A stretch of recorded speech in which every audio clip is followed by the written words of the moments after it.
Hey everyone, I'm Rafi Salem with MX Data with another episode of Talking with our best friends from MX Data. Today we have Megan Grove and Matthew Inan. Welcome.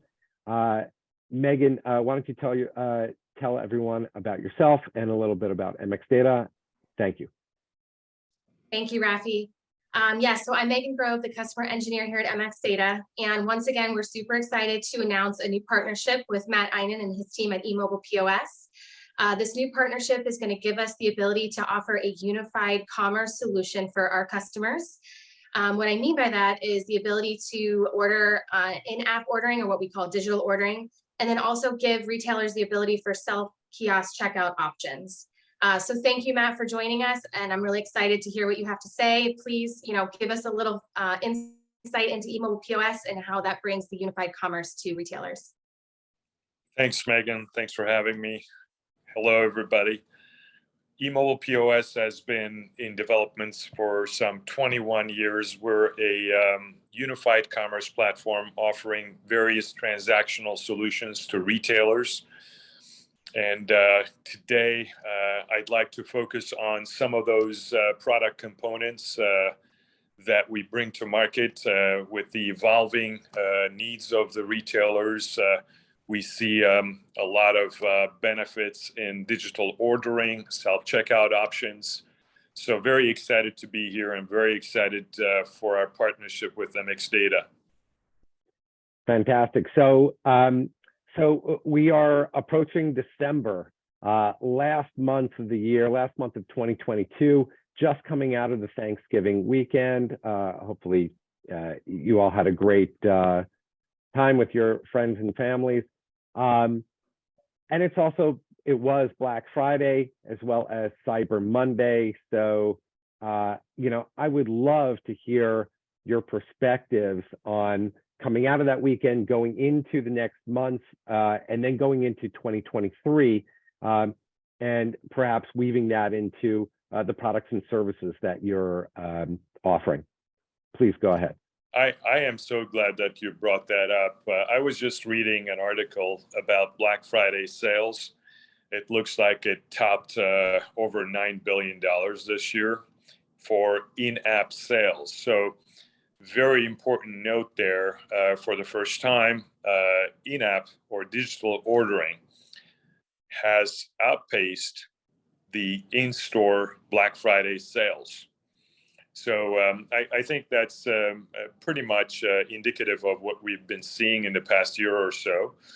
Consumers are opting more so towards digital shopping experiences where it is done at their convenience, wherever they are. They don't have to go to a store. They don't have to necessarily have any sort of wait or browsing kind of delays in store environments where there are certain frictions. Digital app experience gives them the ability to browse seamlessly, pick the items at their own pace, and essentially have a no-contact shopping experience, which is, I think, indicative of the times as well. And ultimately, they end up spending effectively more time on their in-app experience than they would do in-store if they were to walk into a mall, because they have to go from one store to the other, and that takes a lot of time. But when they have the convenience of using their tablets or phones and access that retailer's digital store, they end up spending more time and consequently more money with those retailers. And the other aspect of this is, given the economic conditions, the circumstances, the labor costs increasing, et cetera, we're seeing that a lot of the retailers are actually closing their stores on on Thanksgiving, and they're opening for Black Friday. So in prior years, we used to, pre-pandemic, let's say, we used to see the retailers opening their stores on Thanksgiving Day. So we're seeing that that's happening less and less right now because of the rising labor costs. And these solutions, the in-app ordering capabilities, self-checkout solutions, are essentially enabling retailers to maintain a lower labor overhead, which is becoming increasingly an important financial factor for them, important for them to maintain their merchandise costs low. Mhm. Yeah, so just to comment on that, what we've heard from some of our retailers in some of our Black Friday, post recap discussions. So remember the days when we used to like get in line early in the morning or on Thanksgiving night and just wait to get into the store? So what's happening now is retailers are sitting there waiting for online orders to come in, because I think what shoppers are doing is they're staring at the app, and the app even gives the ability to say low stock or to left. So what's happening is they're quickly buying, in the app, rather than having to stand out line and try to be the first to get to the aisle to pick whatever it is off the shelf they're looking for. So super important for retailers. And like you said, with the massive increase in revenue opportunity, it's very important. So glad to hear that. Absolutely. I mean, overall, I think retail sales have reached pre-pandemic levels. However, the distribution of those sales in terms of the channels from within that they come have changed. In-app ordering, and I'm suggesting specifically in-app ordering as opposed to web ordering, because a lot of these retailers have their own branded apps right now. It's almost like a store experience in the digital world, right? And it's often much more fluid than web ordering, although we offer web ordering as well. Today, we have different types of in-app ordering, whether it's downloaded application with a user login, or what's called an instant app, which is a web app type of experience. Scan a QR code, download the app instantly with the products essentially delivered almost like a web shopping experience, but much crisp views, fluid screen rotation. And as the users are browsing through the catalog is caching and giving the user a much faster browsing capability than a mere web browser based essentially shopping cart experience. So we focus on those, I think, a lot more convenient, frictionless, fast, and fluid shopping experiences, which I think is enhancing the consumer's experience and ultimately resulting in higher revenues. Today, our Topics product is delivered white labeled or not. It's an in-app ordering solution. It can be white labeled for our retailers, and essentially they could have a mobile store, a mobile app store, within days, as opposed to waiting for an in-app development that could take months on end. And they could have a mobile store looking absolutely beautiful with a great shopping experience, and use that along with the legacy POS solutions and other applications that MX Data offers them today. So it will come in as a modular product. Yeah. Yeah, thank you for mentioning that, because eMobilePOS does integrate with Retail Pro, which is our primary point of sale solution. And so it just enhances the whole customer experience altogether. Absolutely. eMobilePOS has been working with Retail Pro for over a decade right now. Those customers can continue to use their solutions, and they can add Topics or eMobilePOS self-checkout. You had mentioned, Matt, $9 billion in sales. Was that a correct number? Is that pre-pandemic levels? Where are we with those numbers today, and what are the expectations and projections for next year and coming years? I think the $9 billion in retail sales is exclusively from in-app orders this past Black Friday. And it has significantly outpaced what it was prior to the pandemic. So we're talking about almost a threefold, I think it was $2.6 billion, something like that. So we're talking about a threefold increase and as much shift in sales to digital ordering as opposed to in-store and other sales channels. So that's the result or the trend in the market. So that leads me to ask more about, can you elaborate on self-checkout kiosks and how the retail world has evolved? Absolutely. So obviously in-store sales are still pretty strong, and it will continue to be a factor in our lives. Some shoppers simply would like to experience the physical product before they make a purchase. So that will continue to be a phenomena, and it will stay strong. However, what we're seeing is the shoppers would like to have frictionless, contactless experiences, even when they're in the stores. So, and of course, the other factor driving self-checkout is overhead, right? The retailers are trying to be as lean as possible to maintain competitive merchandise pricing.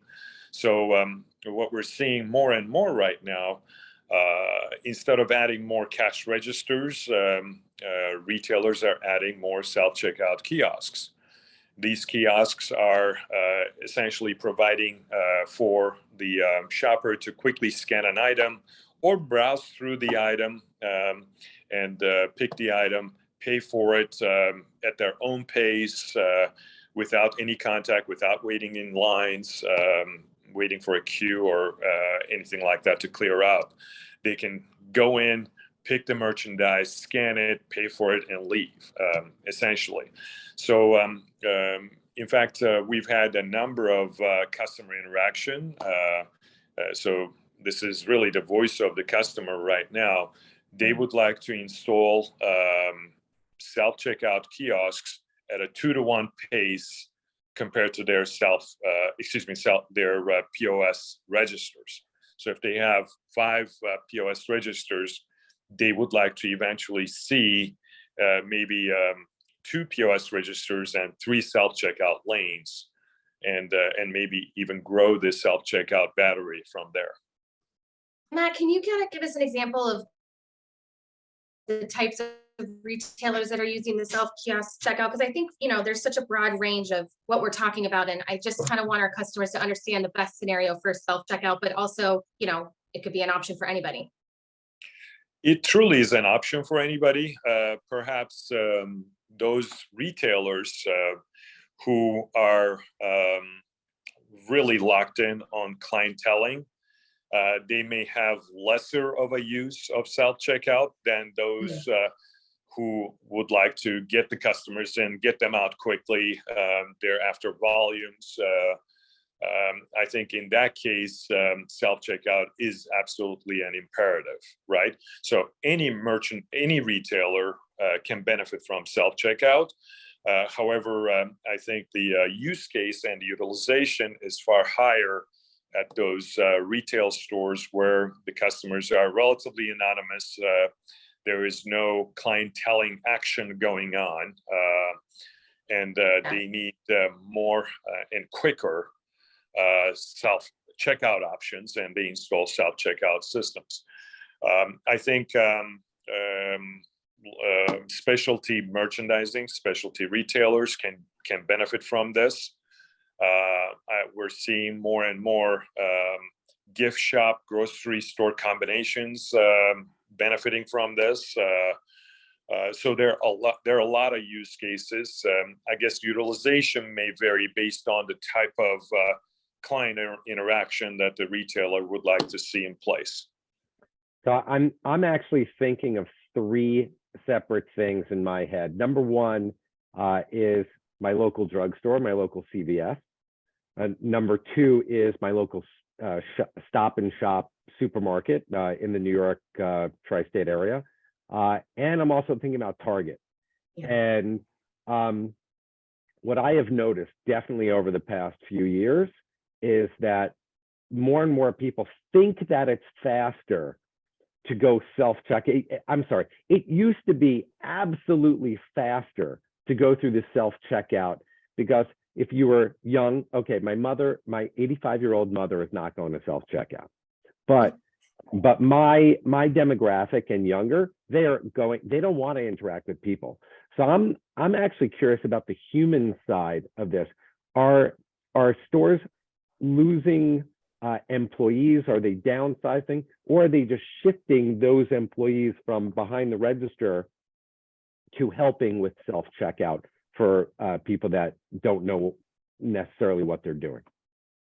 Great question. I think there's a little bit of both. I think in some markets, finding employees remain a challenge. There are rising costs as well. And then in some markets, we're seeing that the retailers are simply trying to take advantage of the technology and cater to the consumer trends who are looking for these contactless, frictionless shopping experiences while in store. They are simply catering to those demands. Now, as they do, the labor shifts a little bit and diminishes a little bit. In other words, if you have 5, let's say, POS registers, like we discussed in the prior example, you would have 5 cashiers, right? Now, in the case that retailer opts to, let's say, eliminate a few of those cash registers and then add a battery of self-checkout lanes, they will eliminate, let's say, 2 or 3 cashiers, but they will dedicate one person to the battery of the kiosks to make sure that customers with questions during their shopping experience can be answered, help them with some merchandising efforts if they need to bag the items or carry the items out of the area. So they will shift an employee who is more of still a sales associate, still helping the customer with the sales process and making sure that they have a great experience, as they complete their purchase. So one thing that I see too is we may be eliminating physical cashiers, but what's happening is they're actually reallocating those resources to the demand for the buy online, pick up in store, buy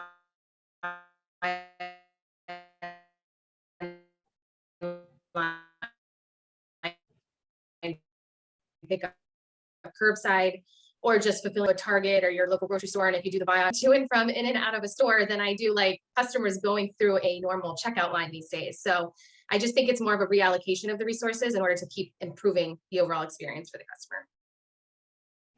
Absolutely. In fact, we're also seeing some shift to the front of the store behind, not just back of the house operations, but to the storefront for a more consultative sales associate approach.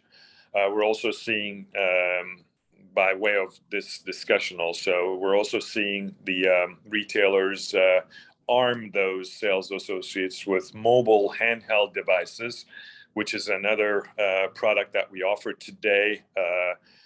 We have high efficacy mobile POS systems where the cash typically, those who used to stand behind the POS registers could have one right in their pocket and help the customer on the sales floor, wherever they may be, complete a sale and help them check out without getting into a queue. So it's not only a line buster, but it's a true in-aisle retailer option. So I think you're correct. There's a lot of shift in the deployment of the human resources that they have at the store. Great. So we're almost out of time. Any final comments? Number one, about the holiday season retail, and then what's upcoming for 2023? Any trends we should be taking a look at? Matthew. Yeah, I think we will see more and more utilization of these contactless, frictionless solutions. In fact, our Topics in-app ordering solution allows for consumers to shop using their smartphone while they're in the store. The app has a barcode scanning feature. Customers can quickly scan the barcodes on the products that they're selecting.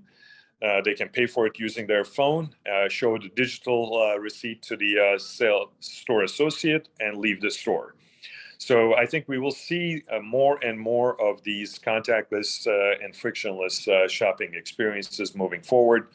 I think human resources will be deployed to fulfill some of the digital orders coming in, or become more effective salespeople on the sales floor, as opposed to being positioned somewhat passively behind a cash register. Great. And Megan, anything we should be checking out in December and or expecting for 2023 from MX Data? Yes, so we talked a lot about the unified commerce options today. So what we are going to do is host a series of webinars with eMobilePOS and Matthew. And so just be on the lookout. We'll send out some information soon about when you can join us for our webinars and see all this in action. All right. And on that note, I thank both of you for joining us today. Everybody say cheese on the way out and smile and